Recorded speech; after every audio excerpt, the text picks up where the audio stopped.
My dear students, welcome back to our channel.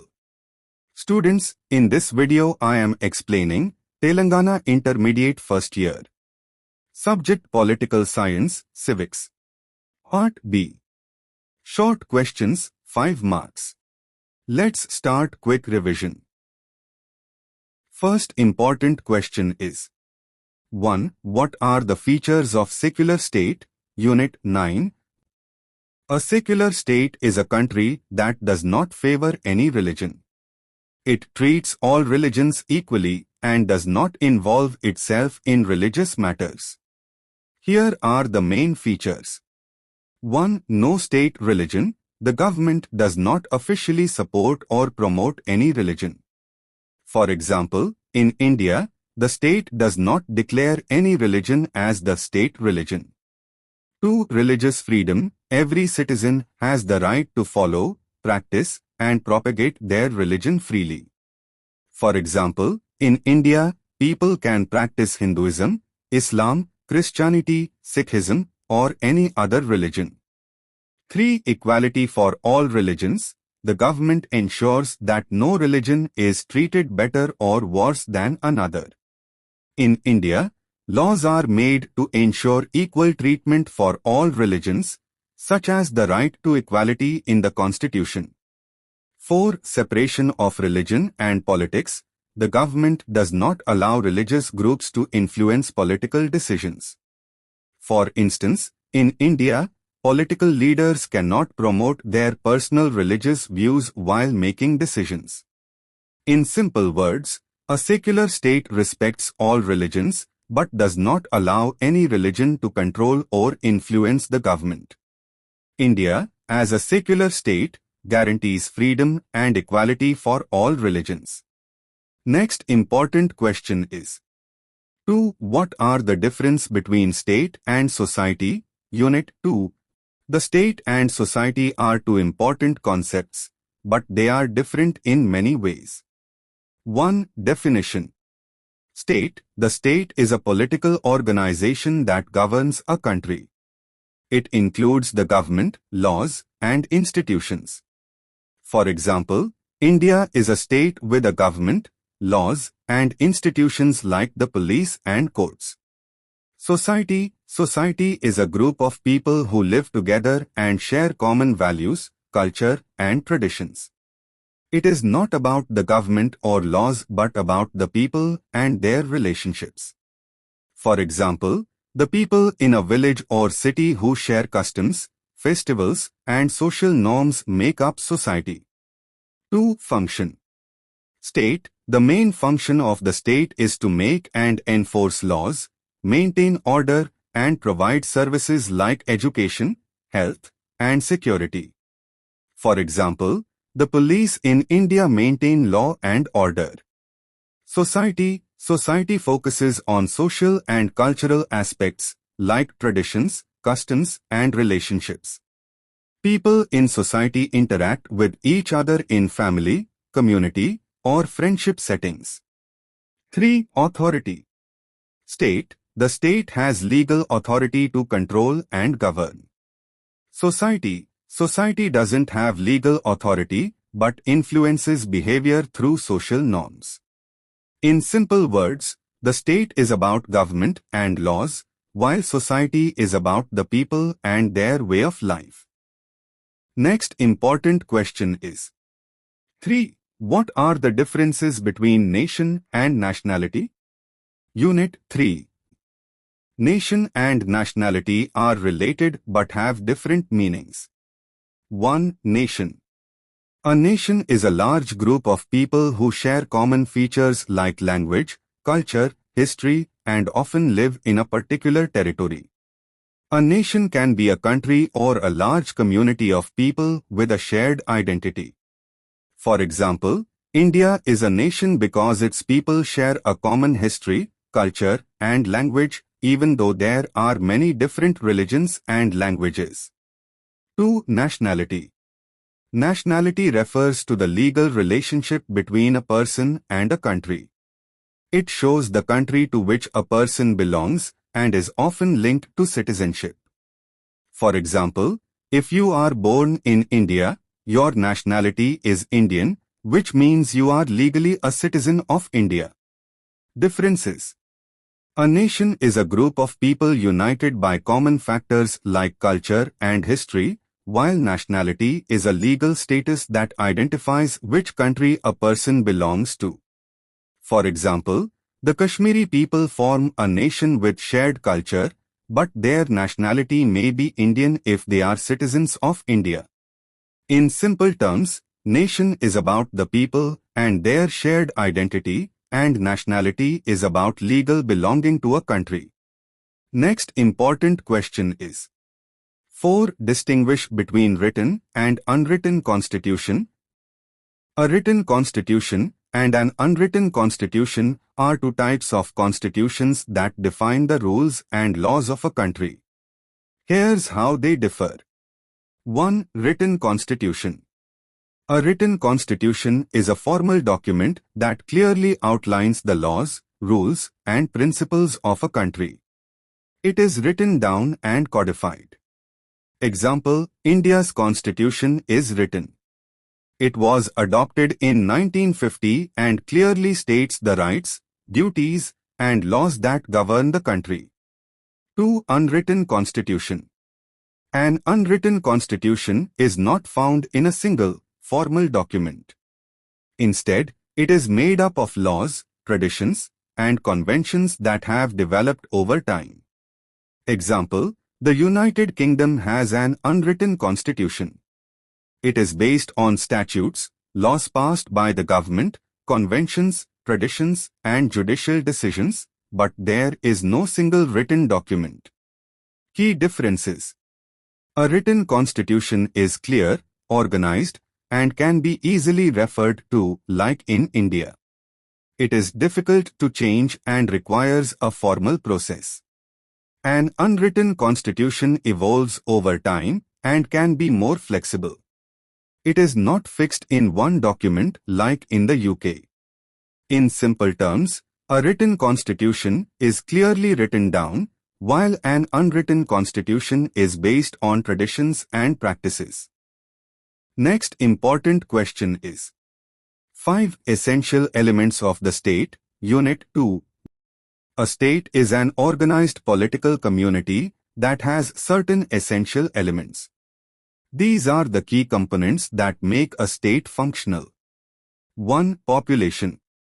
A state must have people living within its territory.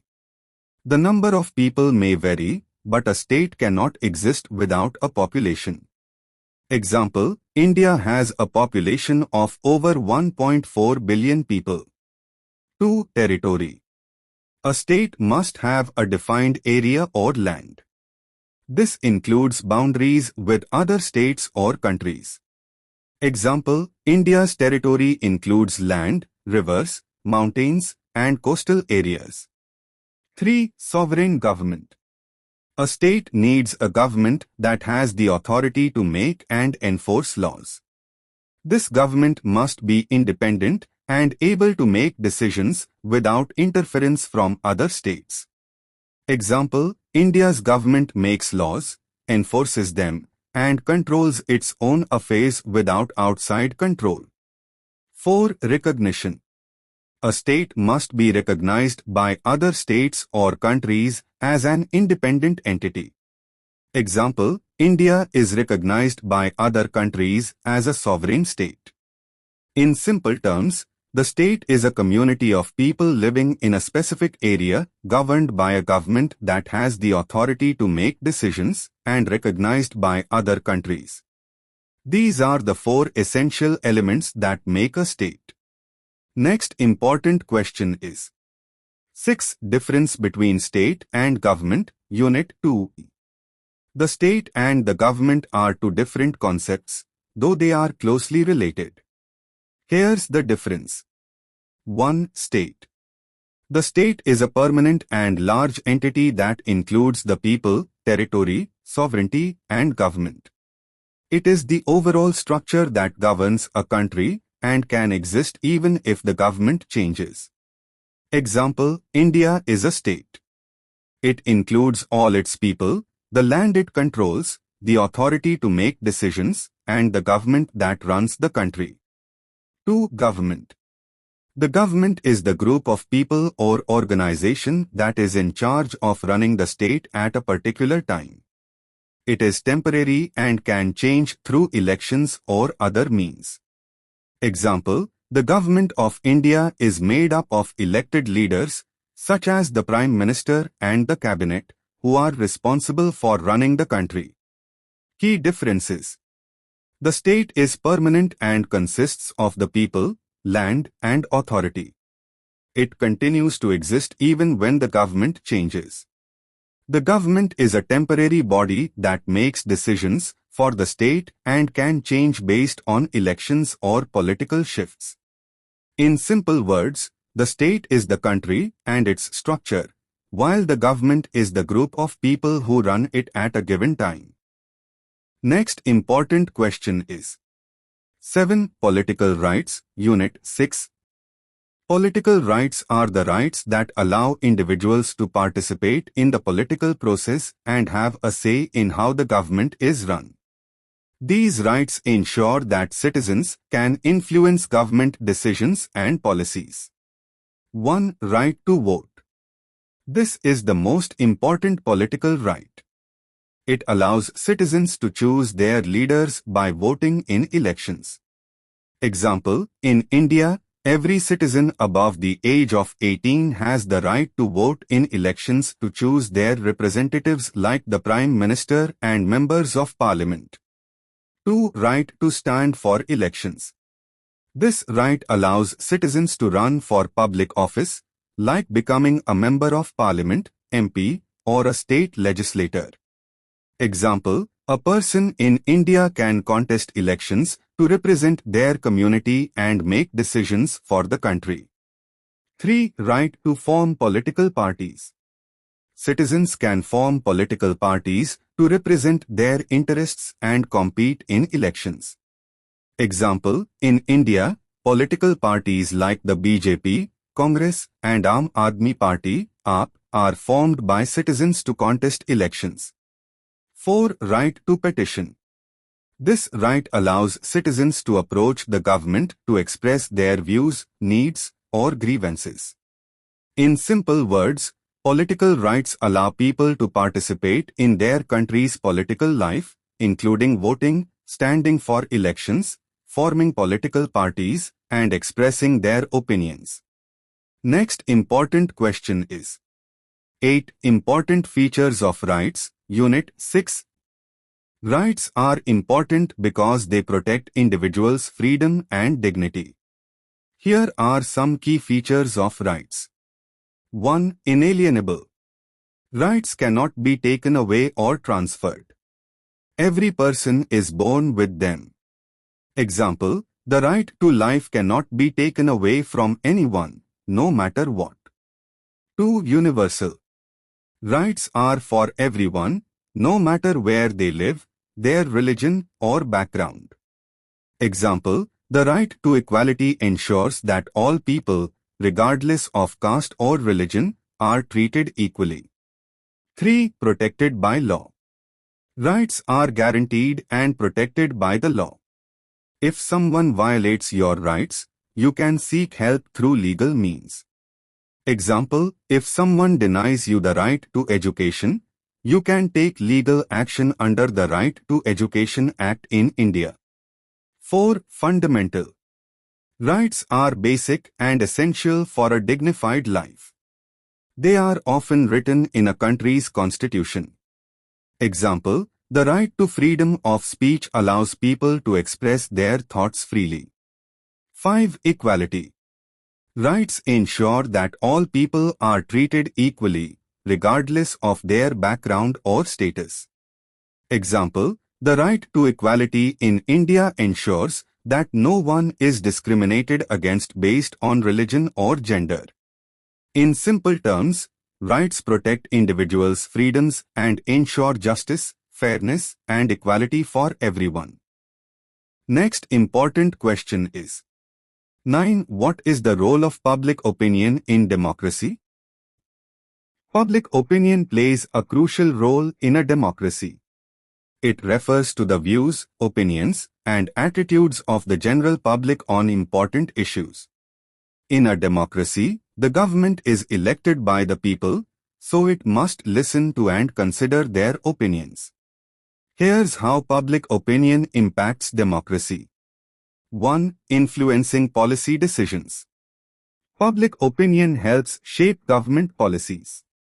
Leaders make decisions based on what people think and want.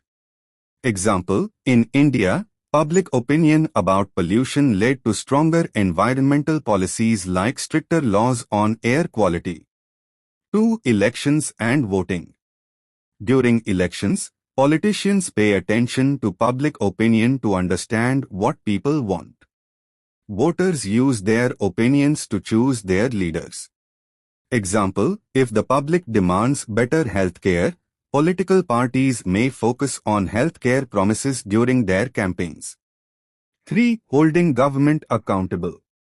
Public opinion helps keep the government in check. If the government's actions are unpopular, people can protest, speak out, or vote differently in the next election. Example, public outcry over issues like corruption or poor governance can lead to changes in leadership. In simple words, public opinion is like the voice of the people. It helps guide the government's actions, ensures leaders stay connected with the people, and plays a key role in making democracy work effectively. Next important question is 10. Explain the main features of presidential form of government. Unit 12.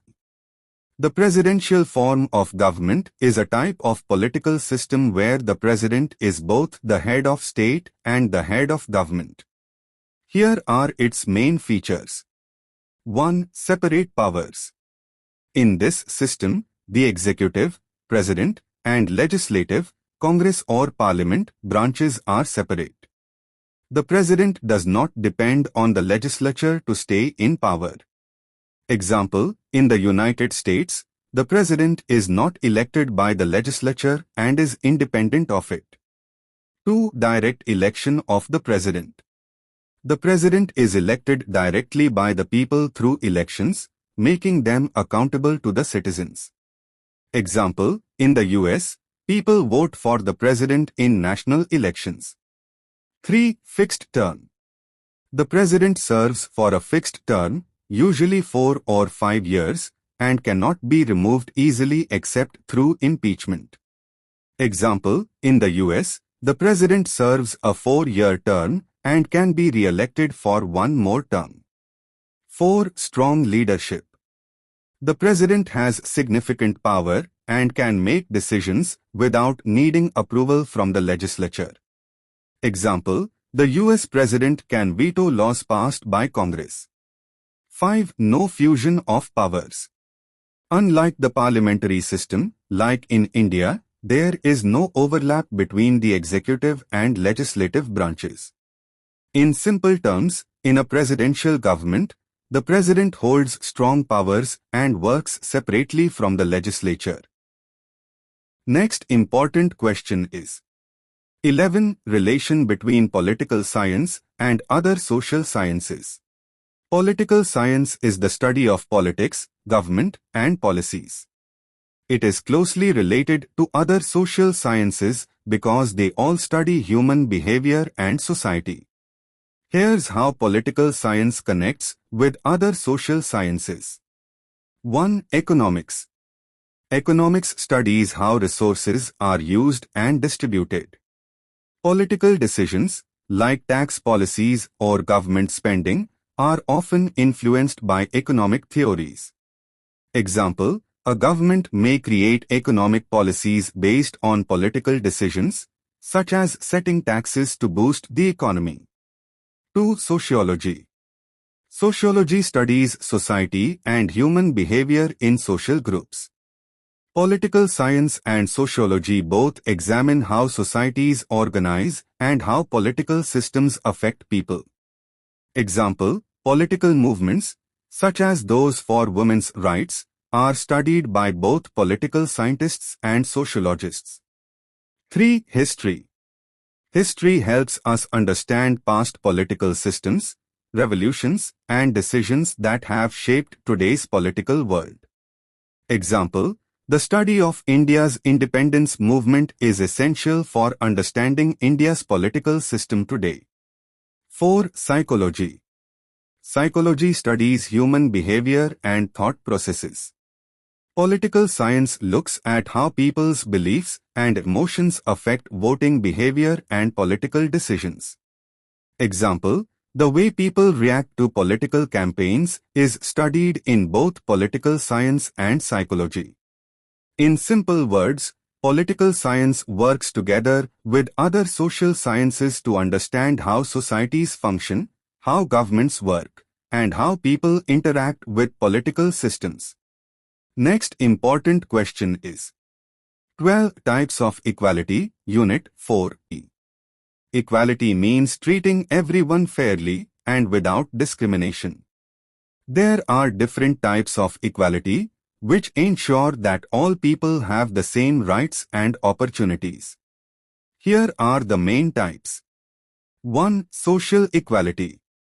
This type of equality ensures that all people, regardless of their background, have equal access to social opportunities like education, healthcare, and employment. Example: in India, the Right to Education Act ensures that every child, no matter their social status, gets free and quality education. 2. Economic equality.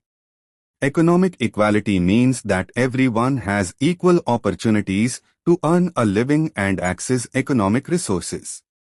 It focuses on reducing income and wealth gaps. Example: government schemes like Mahatma Gandhi National Rural Employment Guarantee Act (MGNREGA) aim to provide equal work opportunities to rural people. 3. Political equality. Political equality means that all citizens have equal rights to participate in politics, like voting and standing for elections. Example: in India, all adult citizens, regardless of caste or religion, have the right to vote in elections. 4. Legal equality. Legal equality means that everyone is treated the same by the law, and no one is above the law. Example: in India, the Constitution guarantees equal protection under the law for all citizens. In simple words, equality means that every person has the same rights and opportunities in society, whether it's in social, economic, political, or legal areas. Next important question is 13. Define rule of law, Unit 4. Rule of law means that everyone, including the government, is subject to the law. It ensures that laws are applied fairly and equally to all people, and no one is above the law. Here are the key features of the rule of law. 1. Equality before the law.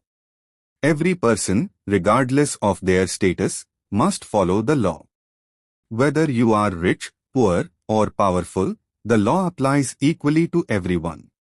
Example: in India, even politicians or government officials can be punished if they break the law, like in cases of corruption. 2. Fair and transparent laws. The laws should be clear, public, and fairly applied. People should know what the laws are and how they will be enforced.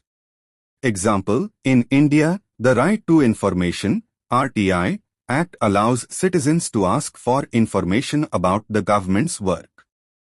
3. Independent judiciary. The courts should be free from political pressure and should ensure justice is done impartially. Example: in India, the Supreme Court ensures that no one, not even the government, can break the law without facing consequences.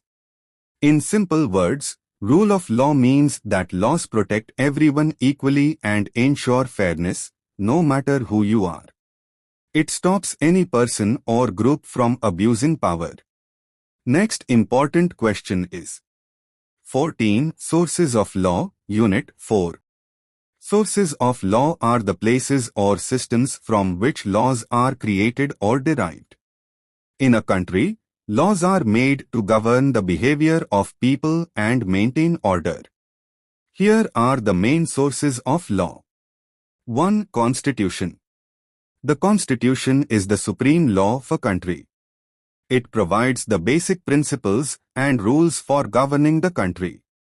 All other laws must follow the Constitution. Example, in India, the Constitution of India lays down the fundamental rights of citizens and the structure of the government. 2. Legislation. Laws passed by the legislature, parliament or assembly are known as statutory laws or legislation. These are written laws that the government makes to regulate society. Example, the Indian Penal Code, IPC, is a set of laws passed by the Indian government to define and punish crimes. 3. Judicial decisions. Judicial decisions or case law are the laws that come from decisions made by courts. Courts interpret laws when cases are presented before them. Example, a ruling by the Supreme Court of India can set a precedent for how similar cases will be judged in the future. 4. Customary law. Customary laws are unwritten laws based on long-standing traditions and customs followed by people in a society. Example, traditional practices followed in rural communities can sometimes be considered as customary law if recognized by the government. In simple words, sources of law are the foundations from where laws come, like the Constitution, legislation, court decisions, and customs.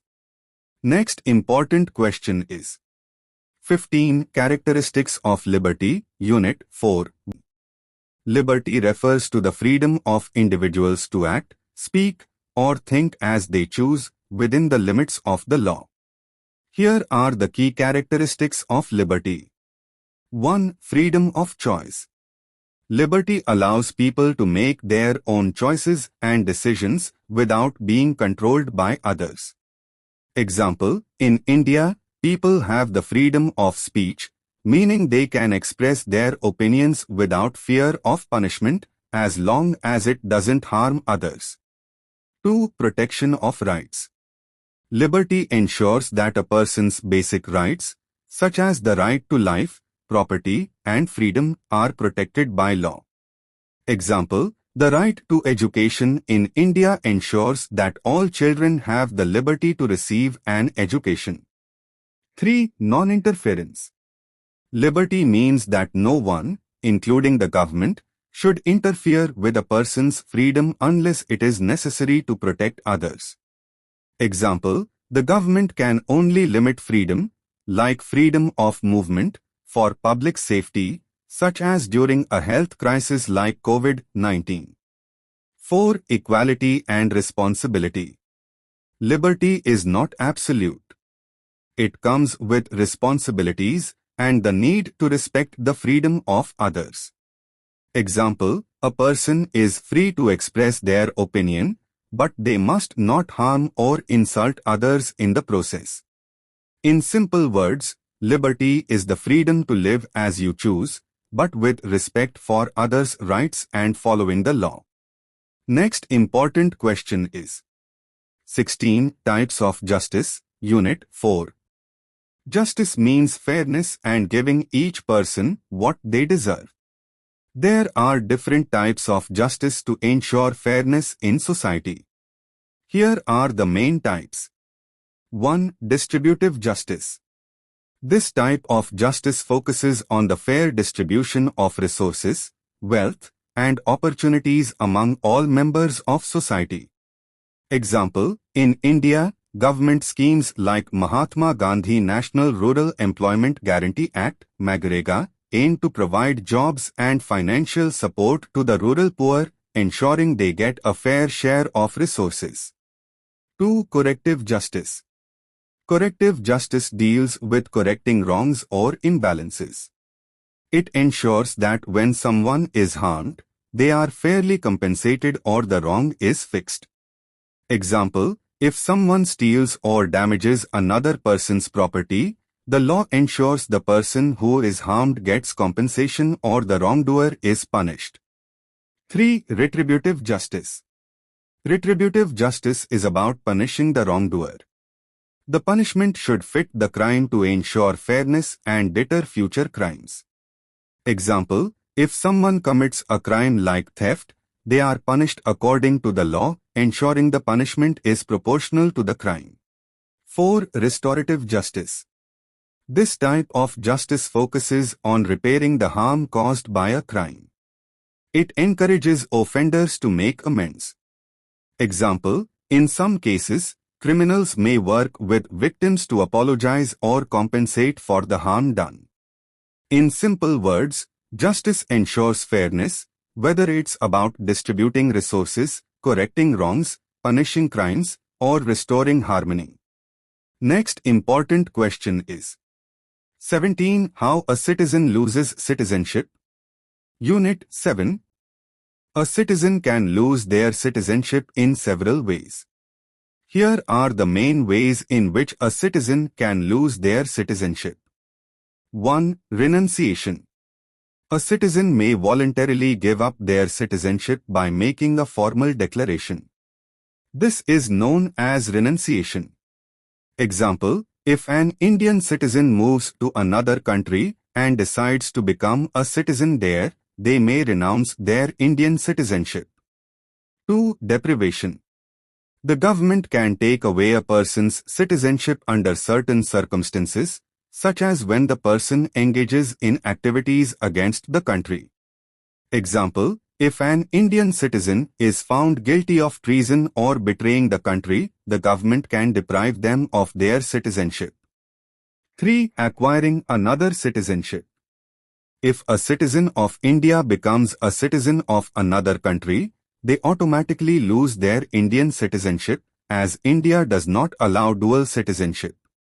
Example, if an Indian citizen moves to the United States and becomes a US citizen, they will lose their Indian citizenship.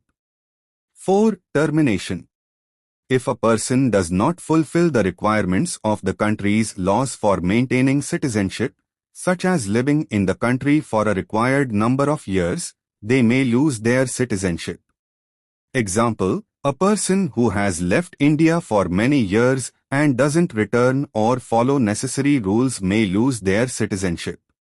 In simple words, a citizen can lose citizenship by voluntarily giving it up, breaking the law, gaining citizenship in another country, or not fulfilling the requirements. Next important question is 18. The essential conditions for the success of democracy, Unit 8. For a democracy to succeed, certain conditions need to be in place. Here are the essential conditions for a successful democracy. 1. Free and fair elections. Elections must be held regularly where all citizens have the right to vote and choose their leaders without fear or manipulation. Example, in India, general elections are held every 5 years where citizens vote for their leaders in a free and fair manner. 2. Rule of law. The law should be applied equally to everyone, including government leaders. No one should be above the law.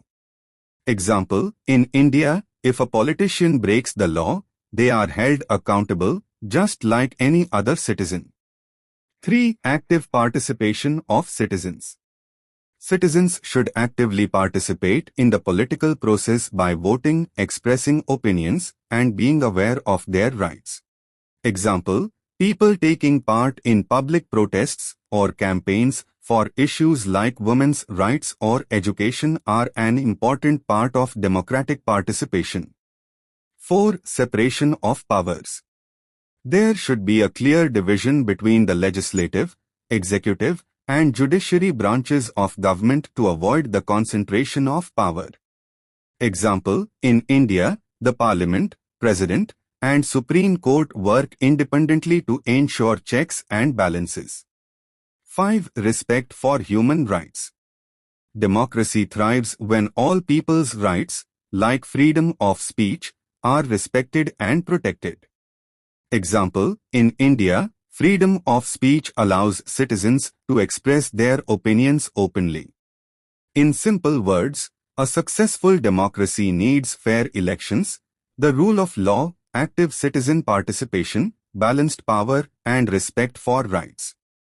Next important question is 19. What is Indian secularism?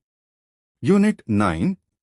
Indian secularism means that India does not have an official religion, and the government treats all religions equally. It is based on the idea that religion should not influence the state's decisions and policies. Here are the key features of Indian secularism. 1. Equal treatment of all religions. The government in India does not favor any religion and ensures that all religions are treated equally. Example, in India, the constitution guarantees that every individual can follow their own religion freely, whether it's Hinduism, Islam, Christianity, Sikhism, or any other. 2. Freedom of religion. Every citizen has the freedom to practice, preach, and propagate their religion. People can follow any religion of their choice or even choose not to follow any religion. Example, a Hindu can practice Hindu rituals, while a Muslim can pray in a mosque or a Christian can go to church, all without any restrictions from the government. 3. State neutrality. The government remains neutral in religious matters. It does not interfere in religious beliefs or practices unless they violate laws or human rights. Example, the government helps during religious festivals, like Eid or Diwali, but does not promote or endorse one religion over another. In simple words, Indian secularism ensures that religion and government are separate, and everyone has the freedom to follow their faith without discrimination. Next important question is 20. What are the merits and demerits of a written constitution? A written constitution is a formal document that clearly lays down the laws, rules, and principles governing a country. India has a written constitution. Let's look at its merits and demerits. Merits of a written constitution. 1. Clarity and certainty. A written constitution provides clear and detailed rules about the powers and functions of the government. Example, India's constitution clearly defines the powers of the President, Parliament, and Judiciary, leaving no room for confusion. 2. Protection of rights. A written constitution protects the fundamental rights of citizens, ensuring equality and justice. Example, the fundamental rights in the Indian Constitution guarantee rights like freedom of speech and the right to education. 3. Stability. A written constitution provides stability, as it is a permanent document that guides governance and laws. Example, the Indian Constitution has been in place since 1950, providing consistent governance. Demerits of a written constitution. 1. Rigidity. A written constitution can be difficult to amend, making it less flexible when new issues arise. Example, in India, changing the constitution requires a complex process, which may delay necessary reforms. 2. Overcomplexity. Sometimes, a detailed written document may be difficult for ordinary citizens to understand. Example, the Indian Constitution has many complex articles that can be hard to interpret without legal knowledge. In simple words, while a written constitution provides clarity and protection, it can also be rigid and complex. Next important question is 21. Distinguish between unitary and federal form of government. Unit 12. The unitary and federal forms of government are two different systems of governance based on how power is divided between central and regional governments. Here's the difference. Unitary form of government. 1. Centralized power. In a unitary system, all the power is held by the central government. Regional or local governments, if they exist, have limited powers. 2. Example, England has a unitary system where the central government in London has most of the decision-making power, and local governments follow orders from the central authority. 3. Flexibility. The central government can change or control the powers of local governments easily. Federal form of government. 1. Divided power. In a federal system, power is shared between the central government and regional governments, like states or provinces. Both have certain powers that cannot be changed without agreement. 2. Example, India follows a federal system where the central government in Delhi and state governments share powers. Both the central and state governments have specific areas to make laws. 3. Stability. The division of powers is often fixed, and changes require a more complicated process. In simple words, a unitary government has a strong central authority, while a federal government divides power between the central and state governments. India is a federal country, whereas England is unitary. Next important question is 22. Write about the relationship of political science with economics. Political science and economics are closely related because both deal with how societies are organized and how resources are used and distributed. Here's how they are connected. 1. Government and economic policies. Political science studies how governments make decisions, and economics looks at the effects of those decisions on society. For example, a government may create economic policies like taxes, subsidies, or welfare programs. Political decisions, like setting tax rates, have direct effects on the economy. Example, in India, the government's decision to implement the Goods and Services Tax (GST) affects businesses, consumers, and the economy. 2. Distribution of resources. Economics studies how resources are distributed among people, and political science examines the role of government in making these decisions. Governments make choices about how to spend money on education, health, infrastructure, etc. Example, the Indian government's spending on public health care influences the overall economy by improving health outcomes and reducing poverty. 3. Influence of political power on the economy. Political power and leadership play a key role in shaping economic systems. For example, decisions like privatization or nationalization of industries are political choices that have economic consequences. In simple words, political science and economics work together to understand how governments make decisions that affect the economy and how economic systems shape political power. Next important question is 23. Describe any 3 types of justice. Here are 3 important types of justice. 1. Distributive justice. This type of justice focuses on the fair distribution of resources and benefits in society. It ensures that everyone gets their fair share based on need, contribution, or other factors. Example, in India, the Public Distribution System, PDS, helps distribute food grains to the poor at subsidized rates, ensuring that people in need get access to basic necessities. 2. Corrective justice.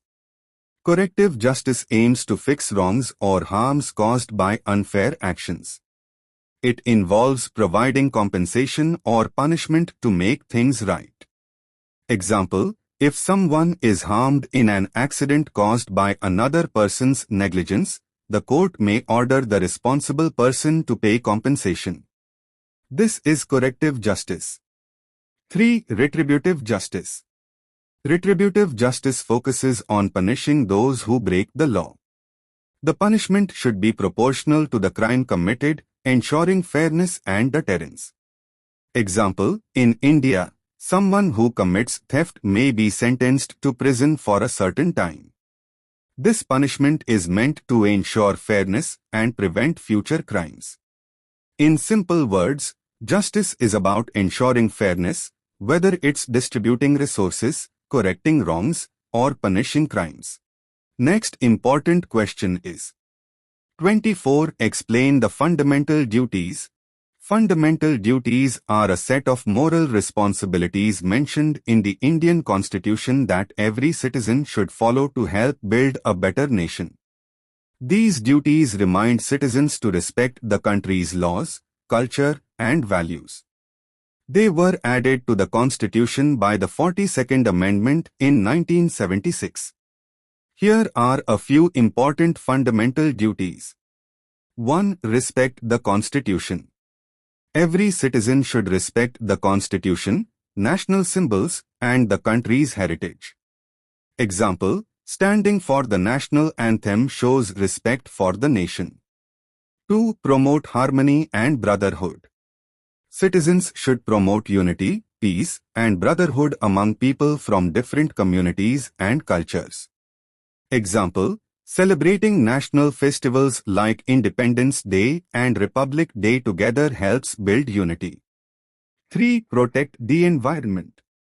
Citizens must help protect and improve the natural environment. Example, planting trees or avoiding pollution helps in environmental protection. 4. Abide by the law. Every citizen should follow the law of the land. Example, obeying traffic rules is a way to follow the law and maintain order. In simple words, fundamental duties are actions that every citizen should do to help the nation grow and stay strong, including respecting the law, protecting the environment, and promoting peace. Next important question is 25. Discuss judicial review. Judicial review is the power of the judiciary, the courts, to examine laws, policies, and actions of the government to ensure they follow the Constitution. If any law or government action violates the Constitution, the judiciary has the authority to declare it unconstitutional and void. Key points. 1. Checking constitutionality. Courts can review laws passed by the legislature or actions taken by the executive to ensure they do not violate the Constitution. Example, in India, if the Parliament passes a law that goes against the fundamental rights guaranteed by the Constitution, the Supreme Court can declare it unconstitutional. 2. Protecting rights. Judicial review helps protect citizens' fundamental rights by ensuring that laws and government actions do not violate their freedoms. Example, if a law unfairly restricts freedom of speech, citizens can challenge it in court, and the court can strike it down. 3. Role of courts. The Supreme Court of India and High Courts have the power to perform judicial review. They ensure that no law is above the Constitution. In simple words, judicial review is like a check and balance system where the courts make sure that the government follows the Constitution and protects people's rights.